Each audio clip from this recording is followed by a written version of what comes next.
Far-left identity politics tells us that the most important aspect of a human being is the distance from the equator that their ancestors lived. Things like integrity, character, capability, and experience are secondary. The most important thing is to be a person of color, or even better, a woman of color.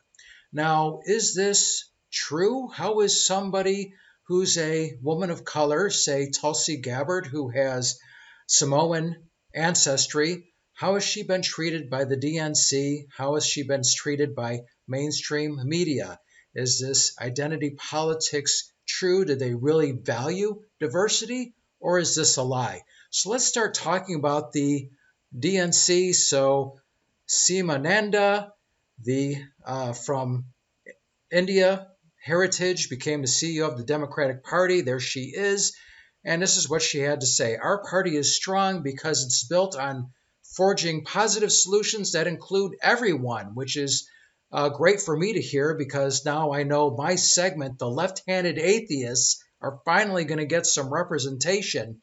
I'm proud to be the first Asian American in recent memory to lead the DNC. Democrats are leading with our values and empowering people from diverse backgrounds to speak up and make our voices heard. Well, this sounds like a very inclusive group, but let's see what happened recently. Wait a minute, what's this? DNC snubs Tulsi Gabbard in unity fundraising video featuring 10 candidates. Well, who are the 10 candidates that were shown? Okay, who's this guy?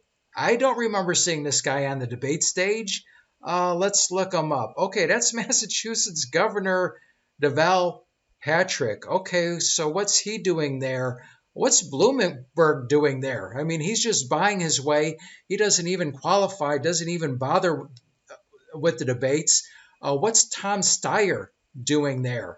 This is a billionaire who made his money from coal, who once again just bought himself on the stage. I mean, people like Cory Booker, Pete Buttigieg, Andrew Yang, they didn't have all that name recognition that Bernie Sanders and Joe Biden and Elizabeth Warren, they had to really bust their butts and to get over 225,000 individual donors. In the meantime, you have a couple billionaires that just bought their way in. Some guy nobody knows is even running. Why was Tulsi Gabbard left out?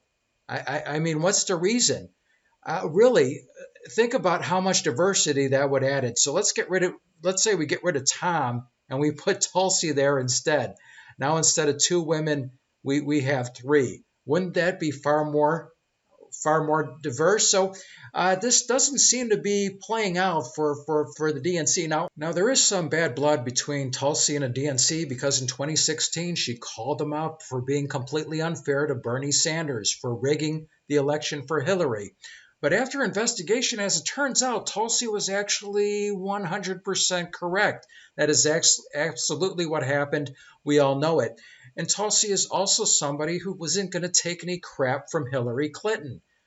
Hillary went after her, and in response, Tulsi knocked her teeth out. So it's kind of funny with Tulsi, because her religion is Hindu, which is a peaceful religion, doesn't contain anything about killing people of different faiths, or condemning people of different faiths to be burning forever.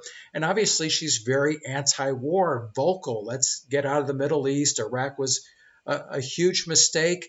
But despite this peaceful religion that she follows and being anti-war, when she gets people in her crosshairs, which happens from time to time, she blows their heads off. But the thing is, if you really are going to be for peace, you can't be naive, and you do have to be tough. So if getting out of these wars is absolutely your number one issue, then Tulsi Gabbard is your number one candidate. So this is how she's been treated by the DNC. Let's see how she's been treated by the mainstream media. I think that Tulsi Gabbard was just awful, spectacularly bad. In fact, in a week between Prince Andrew, Jim Jordan, and Devin Nunes, she made a legitimate run for the medal podium. just dishonest at a pretty large level. But I think the challenge that Tulsi Gabbard is having is that you can feel that way about the Iraq War, as I definitely did, but also find it odd that the way she talks about regime change wars is exactly the same way that Russia talks about them. Right. She uses this language that feels straight out of kind of the Kremlin. Sure. It is odd. Yeah. And that she went to see Bashar al-Assad and cannot take away from her interaction with him or her observation of him that he is a criminal who is not just hurting random people, he's hurting his own people. The fact that she couldn't call him a war criminal is stunning. That you can't see what he is also a weird Kremlin-y view that she has of the world that makes her an odd fit for a party of Democrats. I'm not sure what it is she's doing. He's Bashar al-Assad.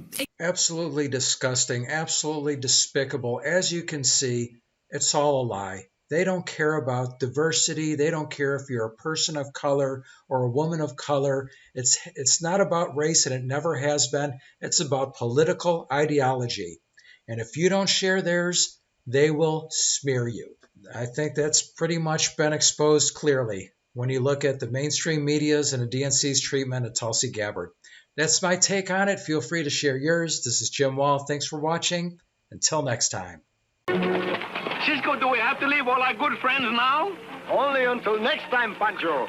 Adios, amigos.